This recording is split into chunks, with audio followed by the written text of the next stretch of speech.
En esta presentación hablaremos de las influencias de las pérdidas de carga en el flujo de un fluido.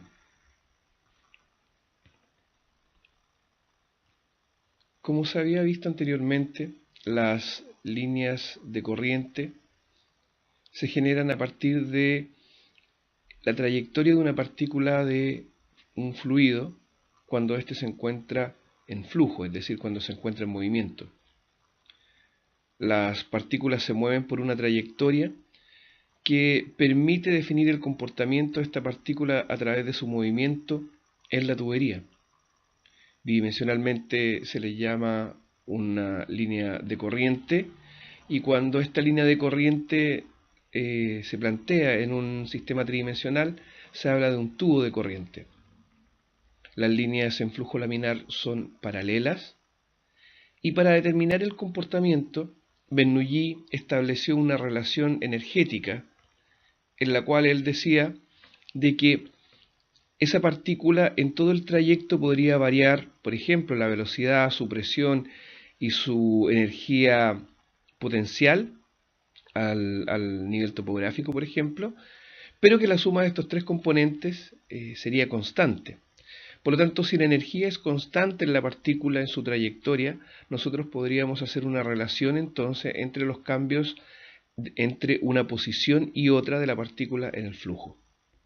Así entonces, una partícula que varía su velocidad al pasar por una sección más estrecha en un diámetro menor, cuando ésta pasara a un diámetro mayor volvería a tener una velocidad lenta, y así entonces se ajustaría tanto la presión y la distancia al datum, que es z, para que esta energía permanezca constante. Si uno grafica esta relación de estos tres términos, tiene entonces y se genera una línea de energía total que tiene el valor de la altura constante, del h constante de la ecuación, y por tanto si la energía del sistema, por ejemplo, la altura es 20, entonces la energía total también es 20. Desde la línea de energía total hasta la línea piezométrica hay una distancia de b cuadrado partido por 2g. Esta distancia de b cuadrado partido por 2g nos muestra la energía cinética del sistema y también indirectamente la velocidad del sistema, dado que es b cuadrado el valor que está trabajando. La línea piezométrica tiene la importancia de que si uno perfora una tubería y pone una manguera translúcida o pone un tubo de vidrio, desde la perforación de la tubería hasta la línea piezométrica, el agua llegaría hasta la línea piezométrica. No llegaría hasta la línea de energía total. Solo podría llegar hasta la línea de energía total si es que uno pone en el sistema un tubo de pitot, el cual genera un punto de estancamiento en la tubería y genera entonces que sube el agua hasta la línea de energía total, mostrando entonces también el b cuadrado partido por 2g. Desde la línea piezométrica hasta el eje de la tubería tenemos el P partido por gamma, que presenta entonces la energía potencial del sistema hasta la tubería, y el Z, que va desde el eje de la tubería hasta el nivel topográfico, presenta la energía potencial desde el eje de la tubería hasta el nivel, por ejemplo, el nivel topográfico. Por lo tanto, en una tubería uno debería de ver una línea de energía total horizontal cuando no hay variación de la tubería en términos del diámetro, y una línea piezométrica también horizontal. Si yo voy perforando la tubería, debería llegar el agua hasta la línea piezométrica, y eso es lo que uno debiera ver en el laboratorio. Cuando fuimos al laboratorio, pudimos ver una imagen, la máquina era como la imagen de la presentación. Se podía observar en la parte inferior un tubo Venturi. Ese tubo Venturi tiene las características de tener inicialmente un diámetro que es igual al del final, y en la mitad del tubo hay una tubería que tiene un menor diámetro. Este tubo Venturi estaba perforado y habían algunos tubos que subían que estaban a presión atmosférica, estaban abiertos por la parte de arriba, y cuando la tubería entraba en presión y el tubo Venturi entraba en presión, comenzaban entonces a aparecer niveles de agua en los piezómetros que tenía el tubo Venturi. Y se generó entonces la curva o la forma que tienen los tubos en la parte superior. Si uno observa al principio el primer nivel de agua, ese primer nivel de agua está relacionado con el diámetro mayor. A mayor diámetro, mayor altura de presión, porque hay menor valor que va hacia el B cuadrado partido por 2G. Esto porque un diámetro mayor tiene una velocidad menor. Por lo tanto, la parte de la presión se incrementa. Hay una mayor presión y una menor velocidad. En cambio, cuando hay menores diámetros, la velocidad aumenta, el B cuadrado partido por 2G aumenta, y por tanto se tienen presiones menores. Por eso que en el diámetro menor se ve entonces una presión menor. Y cuando ya vuelvo al diámetro, nuevamente al diámetro inicial, nuevamente vuelve a incrementarse la presión, pero aquí hay que hacer una observación. Si bien es cierto el diámetro inicial es igual al diámetro final, uno puede observar que la presión inicial no es igual a la presión final. Y esto entonces conversábamos en el laboratorio que se debía justamente a una pérdida. También mencionamos que era una pérdida por fricción, y esa pérdida por fricción en algún momento la analizaríamos como justamente lo estamos haciendo ahora. Entonces uno puede ver en el sistema, en el laboratorio, que si uno entonces esquematiza esto, el primer esquema de la figura a mano izquierda nos presenta entonces las elevaciones del agua en los tubos de Pitot, donde relaciono diámetros mayores con mayores presiones y menores velocidades, y los diámetros menores con mayores velocidades y presiones menores. Si uno grafica esto, obtiene entonces una curva de energía total que debiera haber sido recta, pero esta curva azul, que es la superior, tiene un decaimiento de presión debido a las pérdidas que por lo demás se van acumulando. Mientras que la línea roja presenta la energía o la presión estática que está en los tubos, y la línea verde muestra lo que es la presión dinámica o la parte de velocidad. ¿Ya? Podría relacionarse tanto con la velocidad o con la altura de velocidad, que se incrementa por supuesto cuando la presión es más baja y cuando el diámetro es menor. Una gran conclusión que se saca de aquí entonces es que a diámetros menores, presiones menores y velocidades mayores. El mismo gráfico, pero ahora solamente distinguiendo presiones y velocidad, se puede observar, y también se obtienen curvas que son lógicas en términos de lo que veíamos recién, es decir, a mayores velocidades yo tengo menores presiones, y justamente esto se produce en los diámetros menores. Las pérdidas por fricción se producen debido a la rugosidad del material y en la interacción de esta rugosidad con el fluido en flujo. Si uno pudiera hacer un zoom a la superficie, podría ver, como se muestra en la imagen inferior a la mano izquierda, podría haber unas rugosidades que, si uno las mide en términos de su profundidad, podríamos darle una altura epsilon, y por supuesto esa altura epsilon va a depender del tipo de material. Cuando yo tengo mayores rugosidades, como se muestra en la imagen izquierda inferior, yo tengo unas turbulencias que se producen que generan importantes pérdidas dentro del material. Sin embargo, cuando tengo menores valores de epsilon, es decir, una menor rugosidad, yo por supuesto tengo un flujo que va a ser mucho más continuo y con menor cantidad de pérdidas. Esto genera una variación en la forma de la curva de gradiente de velocidades que se ve en la parte superior, debido a que la forma de la curva del gradiente de velocidades va a depender de la rugosidad. ¿Cómo afecta esta pérdida de carga en el dibujo, pero básicamente en las relaciones que hay entre los términos que generan la ecuación de Bernoulli o la constancia de la energía en el sistema? La línea de energía total es la que marca la sumatoria o hasta dónde llega la energía o cómo se mantiene la energía en el sistema. Y desde ella hacia abajo uno va teniendo pérdida energética o pérdidas de carga. Esta línea de energía total entonces va a ir bajando en función de la pérdida por fricción que yo vaya teniendo.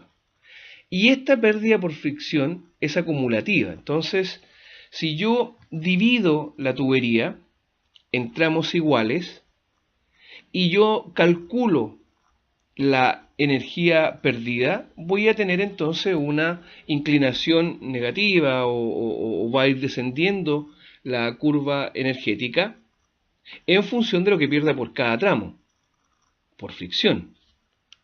Si luego sigo acumulando la pérdida y voy bajando, en cada tramo voy a ir perdiendo la misma cantidad de energía y por tanto se va a mantener la pendiente como se ve en la figura. Por cada tramo bajo lo mismo y por tanto se mantiene la pendiente de la línea de energía. Al llegar al final,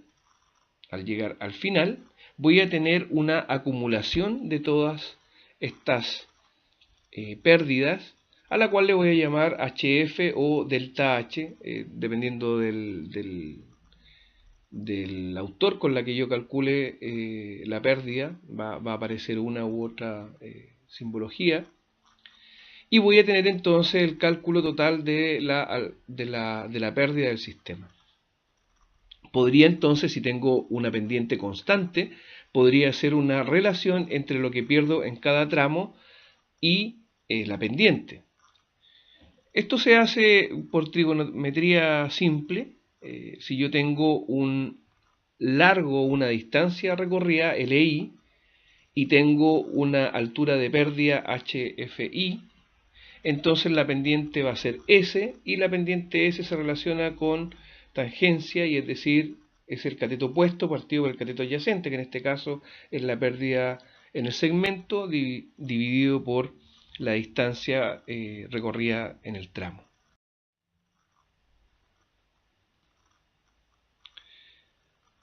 ¿Cómo afecta ahora en relación a las otras líneas y partes del sistema?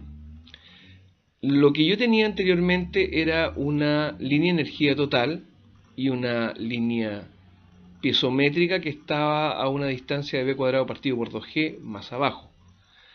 Si la línea de energía total era horizontal, que siempre lo es, la línea piezométrica también se mantenía horizontal.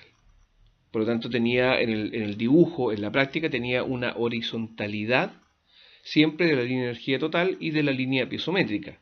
Y la línea piezométrica variaba en función de lo que variara la velocidad y por tanto en función de lo que variara el diámetro.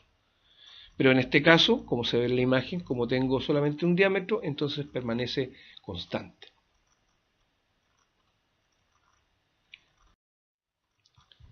¿Cómo afecta la incorporación de estas pérdidas por fricción al esquema que nosotros realizábamos anteriormente? Vamos a tener una línea de energía total en la parte superior, que es aquella que contiene toda la energía, incluyendo las pérdidas, y esta entonces, como va a ser la suma total de todo, va a ser horizontal. Sin embargo, las pérdidas por fricción se van acumulando en la medida que yo voy avanzando en la tubería. Y por tanto, como es acumulativa, lo que voy a ir haciendo es que voy a ir perdiendo carga, la voy a ir acumulando y por tanto esta nueva línea de energía se va a ver con una inclinación que corresponde a la acumulación de todas las pérdidas. Esto genera entonces que cuando yo ahora vaya a calcular la línea piezométrica y tenga que bajar el b cuadrado por 2g, me genere entonces que la línea piezométrica también esté inclinada. Por lo tanto, a diferencia de lo anterior, es que ahora yo, en primer lugar, voy a tener tres líneas: la línea de energía total, la línea de energía y la línea piezométrica.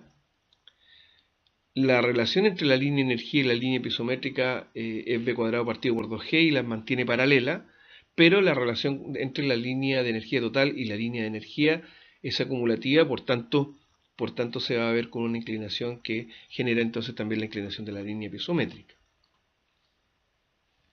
Luego de la línea piezométrica hasta el eje de la tubería se mantiene el P partido por gamma y el Z desde el eje de la tubería hacia la parte topográfica o hacia la parte esquemática del lugar inferior del proyecto. Hasta ahora habíamos graficado entonces la línea de energía total en forma horizontal, y cuando teníamos una situación de cambio de diámetro como la que se presenta en la figura, veíamos que la línea piezométrica se elevaba al inicio del diámetro mayor y luego bajaba al término del tramo con el diámetro mayor. Esto debido a que disminuía el b cuadrado partido por 2g. Lo que va a generar entonces un cambio en lo que nosotros hacíamos, la incorporación de las pérdidas por fricción, porque ahora existe una nueva línea que es la línea de energía, la cual baja, y luego yo voy a dibujar la línea piezométrica en función de esta línea de energía. Nótese que por cada tramo siempre las líneas son paralelas. Otra cosa que hay que observar es que la línea de energía siempre baja, porque voy acumulando pérdida, y como voy acumulando pérdida, a lo sumo se puede mantener horizontal la línea de energía, pero siempre va a bajar. Si no hay pérdida se mantiene horizontal, y si hay pérdida siempre va bajando. Pero lo que no va a pasar con la línea de energía es que suba. Y nótese aquí entonces la diferencia con la línea piezométrica, que uno puede ver que sí sube y se eleva, por ejemplo, en el cambio de diámetro. Una situación interesante de ver que clarifica algunas cosas es que lo que pasa cuando yo tengo agua detenida, en este caso dos estanques que están unidos por una tubería, y tratar de saber hasta dónde llegaría el agua si yo perforo la tubería. Si yo la perforo, esta debería llegar hasta la línea piezométrica, pero fíjense que la línea de energía total se iguala a la línea piezométrica porque no hay diferencia de distancia, no hay una distancia, la distancia es cero. ¿Y por qué la distancia es cero? Porque la distancia entre la línea de energía total y la línea piezométrica es b cuadrado partido por 2g, cuando no tengo pérdidas por fricción. Entonces, ¿cuánto es el b cuadrado partido por 2g cuando yo tengo el agua detenida? Si tengo el agua detenida, tiene velocidad cero. Y si tiene velocidad cero, tengo b cuadrado partido por 2g. Por lo tanto, se iguala la línea de energía total a la línea piezométrica. Porque al no tener flujo, no tengo velocidad. Y si no tengo velocidad, no tengo distancia entre la línea de energía total y la línea piezométrica. Se igualan. Y si perforo entonces esta tubería, el agua llegaría hasta la línea de presión, que es justamente esta línea de energía total en este caso. Sin embargo, si ahora introduzco agua por el lado izquierdo de la pantalla hacia el primer estanque y saco agua, la misma que está entrando por el lado izquierdo, la saco por el lado derecho después del segundo estanque, ahí se me genera un flujo y por tanto ahora sí que importa la pérdida que yo tenga para conocer hasta dónde va a llegar el nivel del agua. Si tuviera que calcularlo, yo tendría que partir desde arriba de la línea de energía total y empezar a restar entonces lo que yo ya conozco como variables del sistema. En este caso yo tendría la línea de energía total, que sería horizontal, bajaría una cantidad hacia abajo de pérdida por fricción, que sería la línea de energía, o llegaría hasta la línea de energía, y luego entre la línea de energía y la línea piezométrica tendría una distancia vertical de b cuadrado partido por 2g. Y como el agua llega hasta la línea de presión, a la línea piezométrica, la altura del estanque sería aquella. Es tremendamente importante entonces, como ahora uno empieza a visualizar, saber cómo funciona la ecuación de Bernoulli y sobre todo cómo uno va pudiendo esquematizar esto, porque entonces comprende que para saber cuál es la altura del estanque necesito conocer la línea de energía total, que la puedo observar en el primer estanque porque veo el agua de ahí, lo puedo medir, ¿no es cierto?, topográficamente, y de esa línea de energía total yo puedo bajar hacia la línea de energía con un HF, que luego aprenderemos a calcularlo, y luego de la línea de energía hasta la línea piezométrica tengo que calcular el V cuadrado partido por 2G, que es muy probable que lo tenga si es que conozco el diámetro de la tubería y el caudal.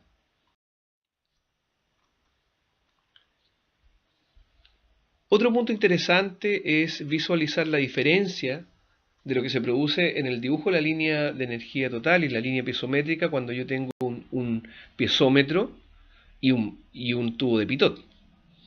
Recordar que el piezómetro, como va perforado de tope, de canto o verticalmente hacia el flujo de la tubería, siempre va a llegar hasta la línea piezométrica, como se muestra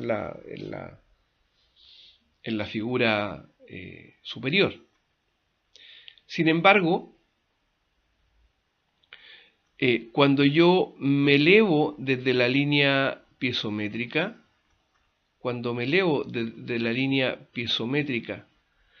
hasta la línea de energía total, yo solamente lo voy a poder hacer a través del tubo de pitot, que me muestra el V cuadrado partido por 2G más el P partido por gamma.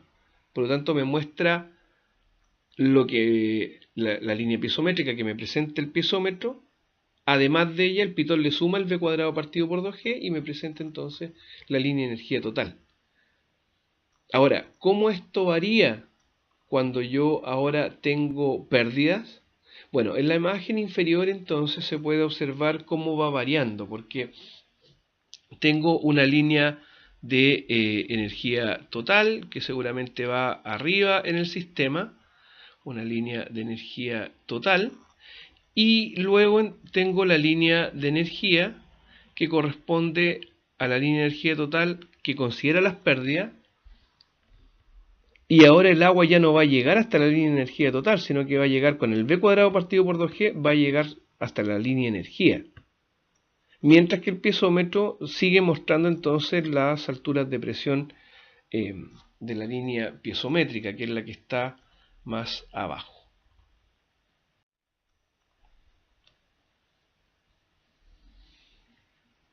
Además de todo lo que hemos visto de la pérdida por fricción y cómo se incorpora esta, lo que ya habíamos aprendido, el otro tipo de pérdida es la pérdida local o la pérdida singular. Solamente hay dos tipos de pérdidas que se consideran en los sistemas, la pérdida por fricción y la que es de la tubería y por largo de tubería por rugosidad del material, y esta que vamos a ver ahora, que es la pérdida local. La pérdida local en general se puede decir que funciona o que se produce por una geometría que no permite el libre paso del flujo, y como se ve en la figura, en la figura del lado izquierdo uno tiene un codo donde se presentan las trayectorias de las líneas de flujo, y uno puede observar dos lugares en la parte del codo abajo y en la parte inmediatamente después de haber pasado por el codo, donde se presentan turbulencias en el flujo. Y esas turbulencias en el flujo producen pérdida de energía y después, por tanto, también muchas veces de presión en el sistema de distribución de agua potable. Yo podría minimizar esas pérdidas si es que instalo sistemas como el que uno está viendo en la figura del lado derecho, donde yo intento que la trayectoria de la línea de corriente sea mucho más suave y por tanto no genere esas turbulencias y por tanto no generen pérdidas. Pero independiente de lo que haga, siempre voy a tener una pérdida en ese lugar, debido a que hay una presión, hay una compresión, un angostamiento, una dificultad que tiene la línea de corriente para pasar a través de esa pieza singular. Las pérdidas singulares o las pérdidas locales se pueden intuir fácilmente, a diferencia de las pérdidas por fricción, porque las pérdidas por fricción uno ve externamente el material y no ve la rugosidad, no ve la excrescencia. Sin embargo, las pérdidas locales uno las puede ver. Las puede ver en los codos, las puede ver en las uniones, las puede ver en el cambio de diámetro, las puede ver en las válvulas. Es decir, uno intuye que hay una pérdida por singularidad, una pérdida local, debido solo y únicamente a la geometría de la pieza que yo tengo en mi sistema.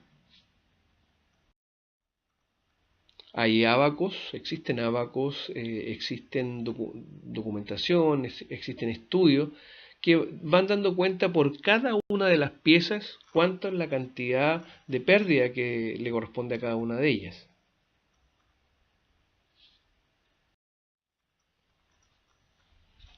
Habíamos visto cómo se incorporaba la línea de energía al sistema que nosotros ya habíamos aprendido anteriormente, y se puede ver en la figura que de la línea de energía total uno baja a la línea de energía con la acumulación de las pérdidas, y luego de ahí hacia abajo baja a la línea pisométrica con el V cuadrado partido por 2G. La pregunta entonces ahora es cómo influye la pérdida local. En la imagen, la única pérdida local que uno puede distinguir es la pieza que une una tubería de un diámetro menor a una tubería de un diámetro mayor, y ese ensanchamiento produce entonces una pérdida local. Entonces, ¿cómo se incorpora esta pérdida local? Bueno, se incorpora puntualmente. Aquí hay una acumulación puntual de la pérdida local, y por tanto en el eje donde se produzca esta pérdida local, uno lo que hace es que en la línea de energía baja la cantidad de presión o baja la cantidad de energía que pierde la pérdida singular. Por tanto, si uno dibuja esto incorporando la pérdida local, se ve como en la imagen siguiente, donde uno puede ver en esta imagen que justo donde se produce la pérdida local, en el ensanchamiento, uno baja una cantidad de distancia que corresponde a la pérdida que genera esa singularidad, esa pieza que une entonces los dos diámetros.